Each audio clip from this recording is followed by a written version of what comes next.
Pada kuartal pertama tahun 2025, ekonomi Kazakhstan tumbuh sebesar 6% dari tahun ke tahun.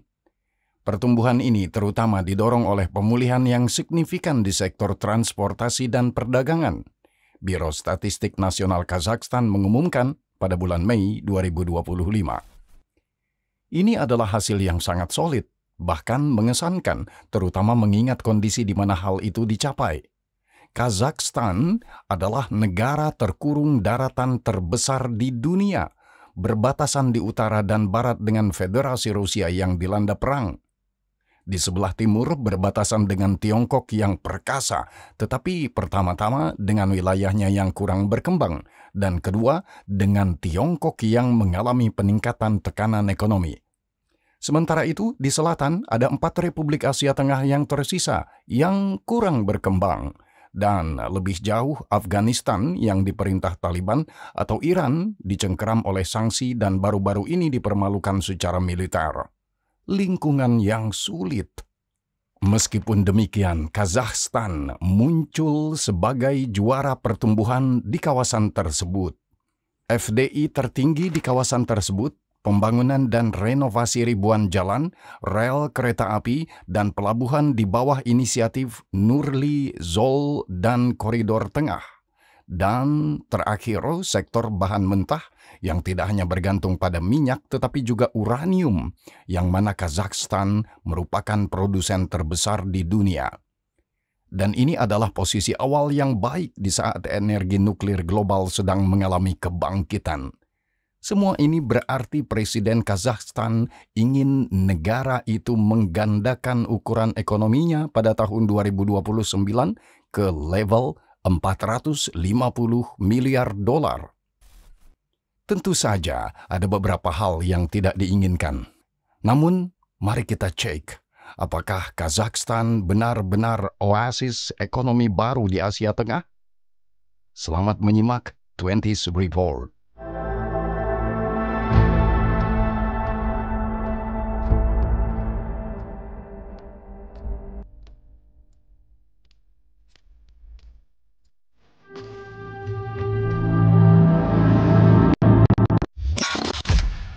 Sinyal positif yang datang dari Kazakhstan menarik, tidak hanya karena situasi lingkungan unik negara tersebut seperti kami sebutkan tadi, tetapi mungkin yang paling penting, situasi internalnya. Kazakhstan, seperti banyak negara Republik pasca Soviet lainnya, berfungsi selama beberapa dekade sebagai negara otoriter yang didasarkan pada sistem klan oligarki. Pendirinya adalah Nursultan Nazarbayev yang menggabungkan kontrol politik yang brutal dengan keterbukaan ekonomi. Pada tahun 2019, ia tiba-tiba mengundurkan diri dari jabatan presiden tetapi tetap memegang kendali sebagai Bapak Bangsa dan Kepala Dewan Keamanan. Ia secara resmi menyerahkan kekuasaan kepada Kassym-Jomart Tokayev yang dianggap sebagai teknokrat yang loyal. Namun, kendali sebenarnya atas negara, yaitu Badan Keamanan, posisi paling penting, tetap berada di tangan orang-orang Nazarbayev. Akan tetapi, situasi berubah dengan adanya protes terbesar dalam sejarah negara itu yang terjadi pada awal tahun 2022. Pemicu langsungnya adalah kenaikan harga gas, tetapi alasan yang lebih dalam adalah penentangan terhadap sistem yang didominasi oleh klan Nazarbayev, yang mana Tokayev adalah wajah barunya. Tokayev secara brutal menekan kerusuhan tersebut, mengumumkan keadaan darurat dan memanggil pasukan CSTO, terutama Rusia, untuk meminta bantuan.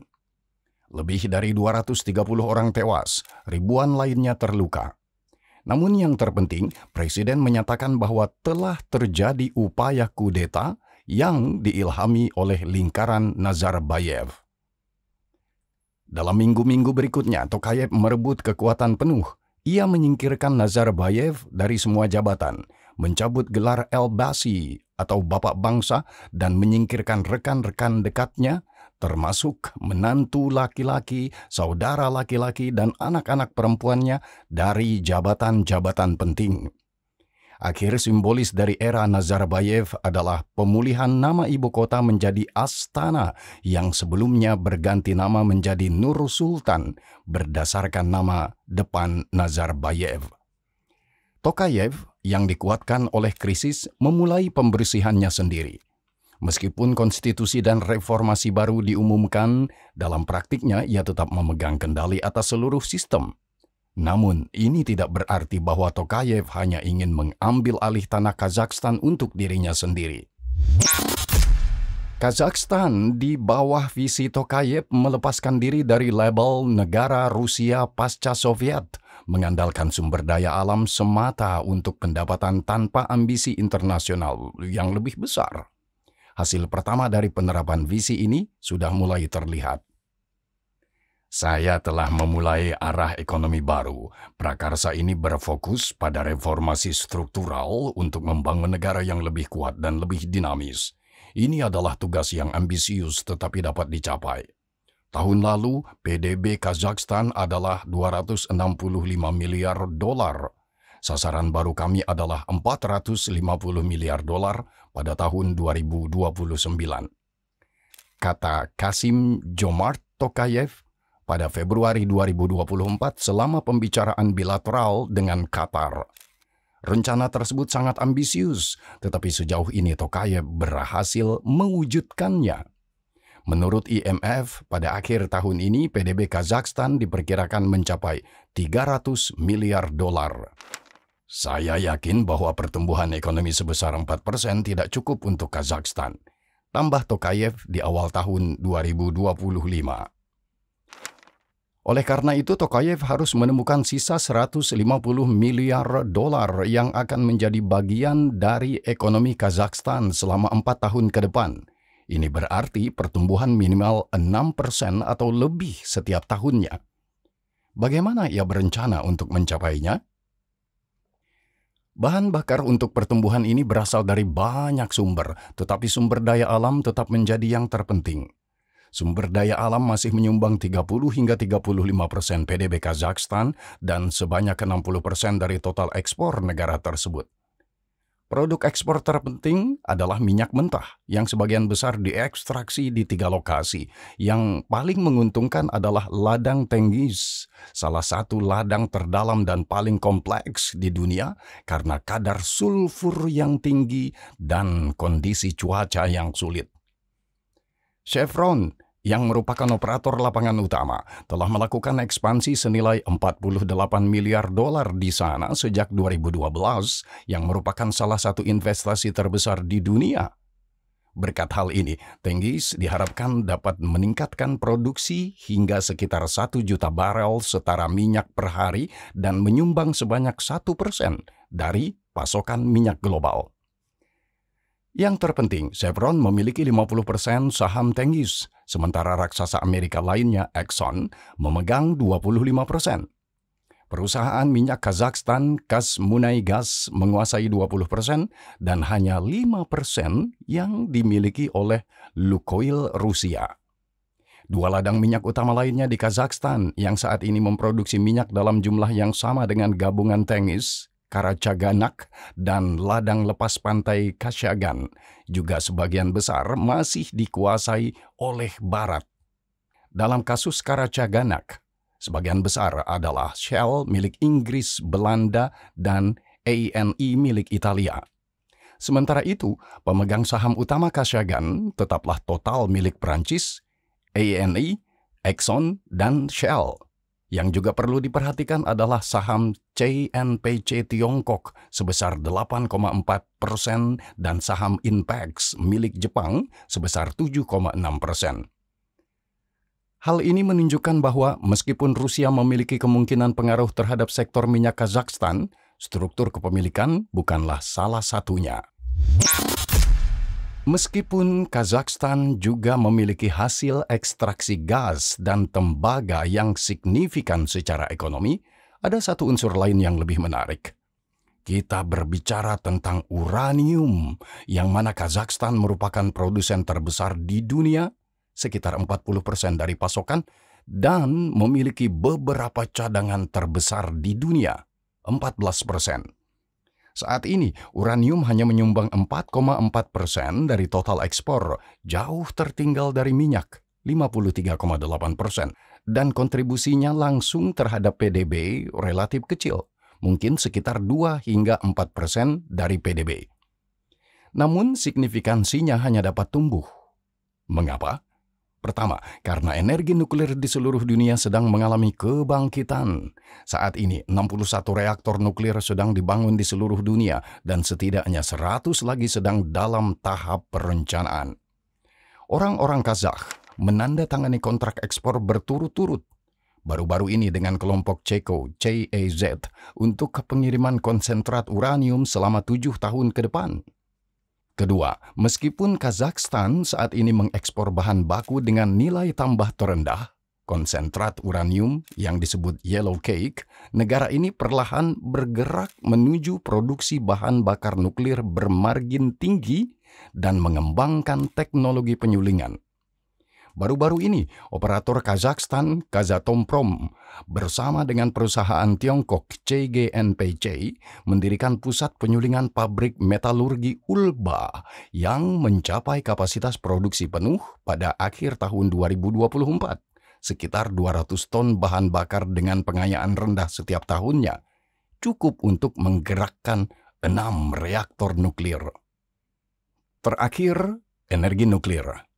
Kazakhstan belum memiliki pembangkit listrik tenaga nuklir sendiri sejak 1999 ketika pembangkit listrik tenaga nuklir Aktau resmi berhenti beroperasi. Namun saat ini, pemerintah Tokayev tengah gencar mendorong pembangunannya. Dalam referendum tahun 2024, 70% warga Kazakhstan mendukung pembangunannya dan pada tanggal 14 Juni diputuskan bahwa perusahaan nuklir negara Rusia Rosatom dan perusahaan negara China National Nuclear Corporation akan memimpin konsorsium terpisah yang akan membangun pembangkit listrik tenaga nuklir pertama di Kazakhstan dalam 30 tahun. Kazakhstan ingin mencapai kapasitas pembangkit listrik tenaga nuklir sebesar 2,4 gigawatt pada tahun 2035. Yang pertama akan dibangun di Ulkan, 400 km di utara Almaty. Lokasi kedua yang bekerja sama dengan Tiongkok belum ditentukan. Hidrokarbon dan unsur radioaktif merupakan kekayaan negara yang terkurung daratan ini, tetapi Tokayev tampaknya menyadari bahwa membangun masa depan negara ini secara eksklusif di atas fondasi ini bisa menjadi jalan yang sangat berbahaya. Banyak negara secara historis telah jatuh ke dalam penyakit Belanda yang parah. Oleh karena itu, minyak, gas, uranium, dan tembaga tidak dapat menjadi jawabannya sendiri. Pasti ada sesuatu yang lebih di baliknya. Secara infrastruktur, yang dimaksud adalah Nurly Zol. Nurly Zol atau Jalan Cerah adalah strategi pembangunan infrastruktur nasional Kazakhstan. Tujuannya adalah memodernisasi negara melalui investasi besar-besaran dalam transportasi, logistik, energi, perumahan, dan digitalisasi, serta mendiversifikasi ekonomi di luar sektor bahan mentah. Pembangunan jalan raya, rel kereta api, bandara, dan pelabuhan, beserta perluasan koneksi timur barat dan utara selatan, dimaksudkan untuk memperkuat posisi Kazakhstan sebagai pusat transit utama Eurasia. Nurly Zol merupakan bagian dari visi yang lebih besar, Koridor Tengah, yang pada dasarnya merupakan bagian dari perwujudan baru jalur sutra yang menghubungkan Tiongkok dengan Eropa.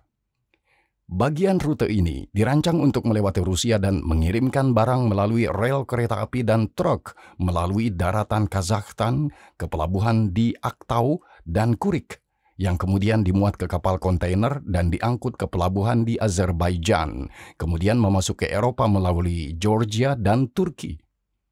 Inilah sebabnya mengapa rute tersebut secara resmi diberi nama Rute Transportasi Internasional Trans-Caspia. Pada akhir tahun 2024, di bawah program Bright Path, 12.000 km jalan telah direnovasi dan dibangun.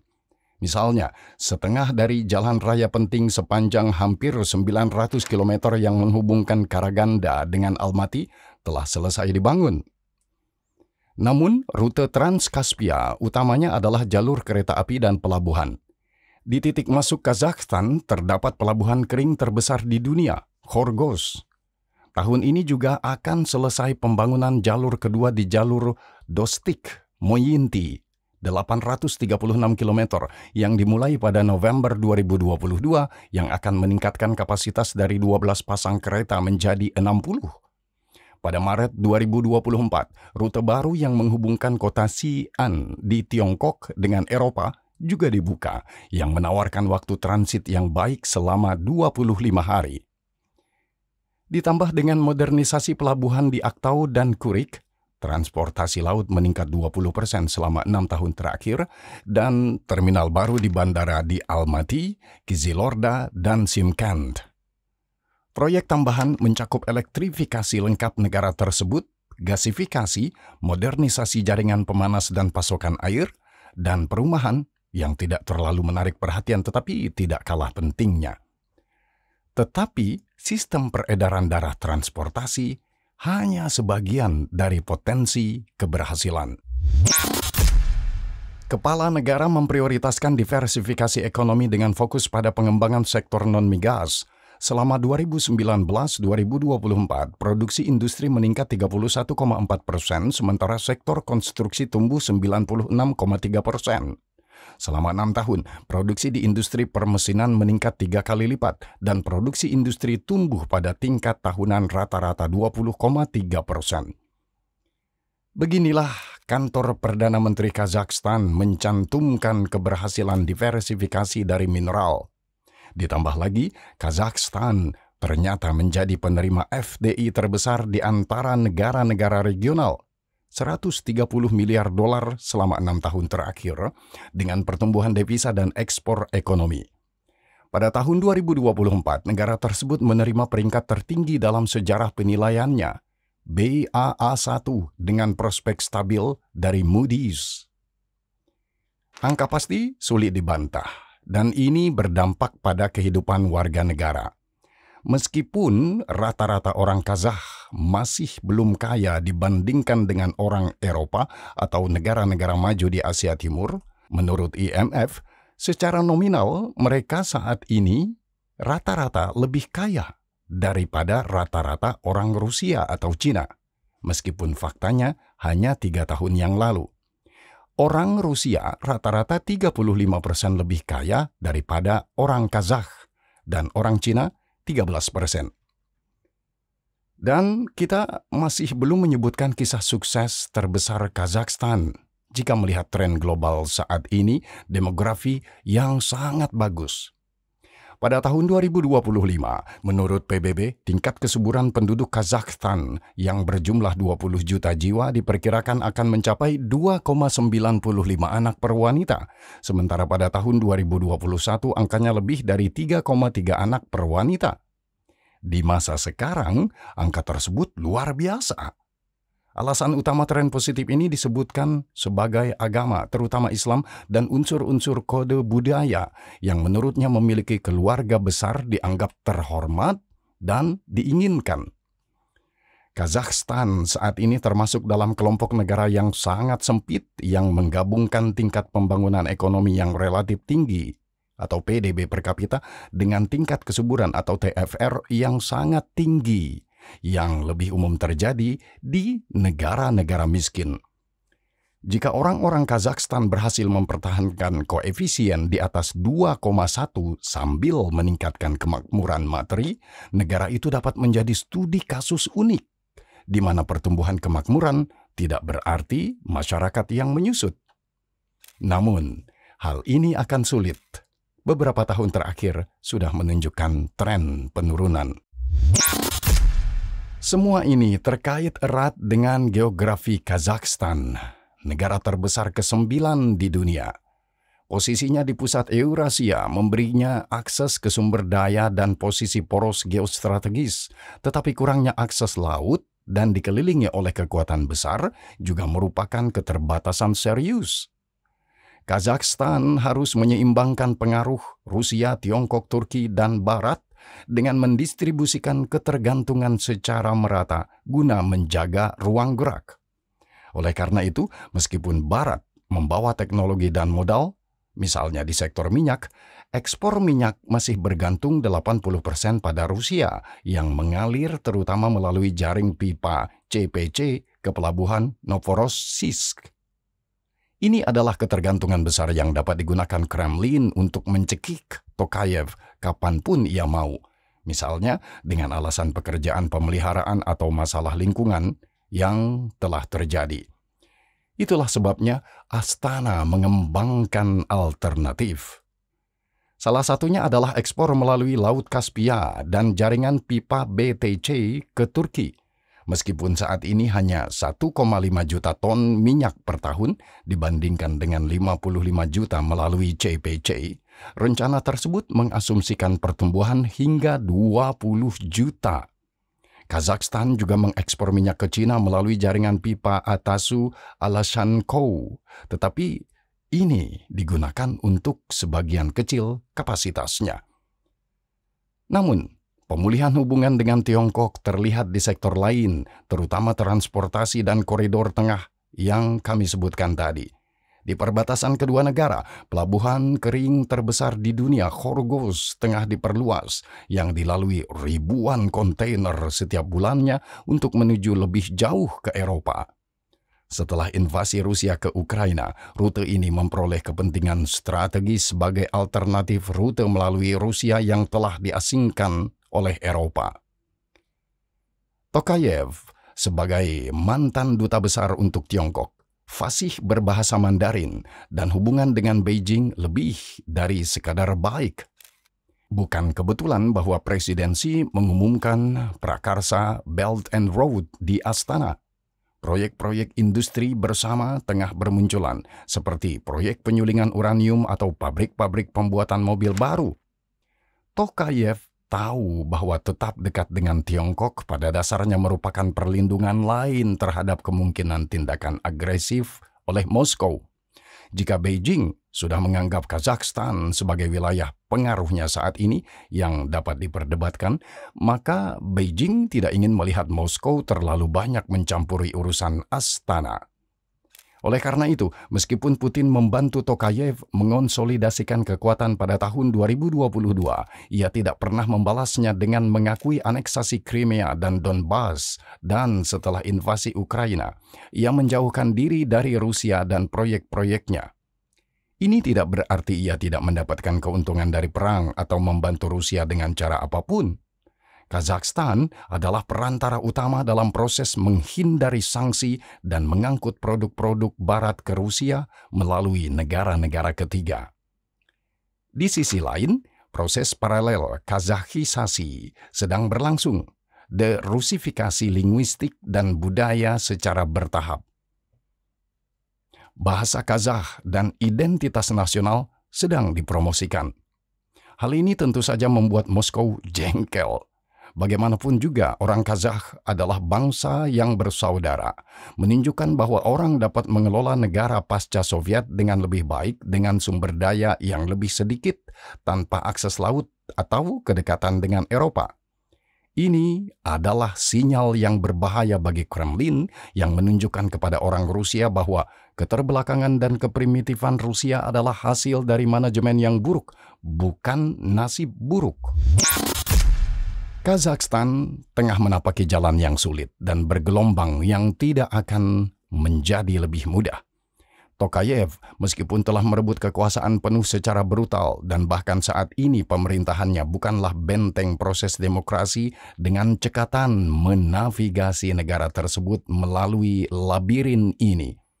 Tantangannya tidak berakhir. Diversifikasi sumber daya mineral semakin memperkuat posisi negara tersebut sebagai pusat utama Eurasia, dan mempertahankan hasil demografi yang sangat baik adalah tujuan utama untuk tahun-tahun mendatang. PDB sebesar 450 miliar dolar hanyalah simbol dari lompatan ini. Tindakan konkret lebih penting. Pertanyaannya, Apakah ini bukan sekadar suara-suara indah dari lagu lama dan Kazakhstan tidak akan kembali ke jalan Nazarbayev? Secara teoritis, seperti yang ditunjukkan oleh analisis Carnegie, Tokayev memperkenalkan reformasi pro-demokrasi, tetapi reformasi tersebut belum membawa perubahan nyata. Presiden mempertahankan kekuasaan penuh dan menciptakan ilusi pluralisme. Pemain baru diizinkan masuk ke dalam permainan, tetapi hanya dengan syarat mereka tidak mengancam struktur kekuasaan. Parlemen baru mungkin lebih bersemangat daripada di bawah Nazarbayev, tetapi tetap loyal. Tidak ada satupun kandidat independen yang menang di distrik-distrik mandat tunggal. Jumlah pemilih hampir tidak melebihi 50%, dan hanya sepertiga warga yang menyatakan bahwa ada partai yang mewakili pandangan mereka. Ini menunjukkan bahwa protes tahun 2022 mungkin bukan akhir dari ketidakpuasan sosial. Laporan Atlantic Council lebih berpihak pada Tokayev, yang melihat tren yang berkembang tetapi tidak merata menuju kebebasan ekonomi. Lebih banyak kebebasan sipil dan desentralisasi, serta pemulihan Mahkamah Konstitusi. Namun, di sini juga para penulis mencatat kurangnya kebebasan yudisial dan fakta bahwa reformasi berfungsi untuk mengonsolidasikan kekuatan pribadi Tokayev daripada membangun lembaga yang inklusif. Bangsa Kazakh menghadapi masa depan yang menarik. Kazakhstan menyeimbangkan antara timur dan barat, berusaha menjaga stabilitas dan memodernisasi diri tanpa menarik terlalu banyak perhatian dan menimbulkan ketegangan dengan negara-negara tetangganya yang besar yaitu Rusia dan China. Tahun-tahun mendatang akan menjadi masa yang krusial. Akankah bangsa Kazakh berhasil menciptakan negara modern dan melepaskan diri dari standar pasca Soviet sambil mempertahankan angka kelahiran yang tinggi? Jika demikian, ini akan menjadi salah satu kisah sukses paling menarik dalam beberapa dekade terakhir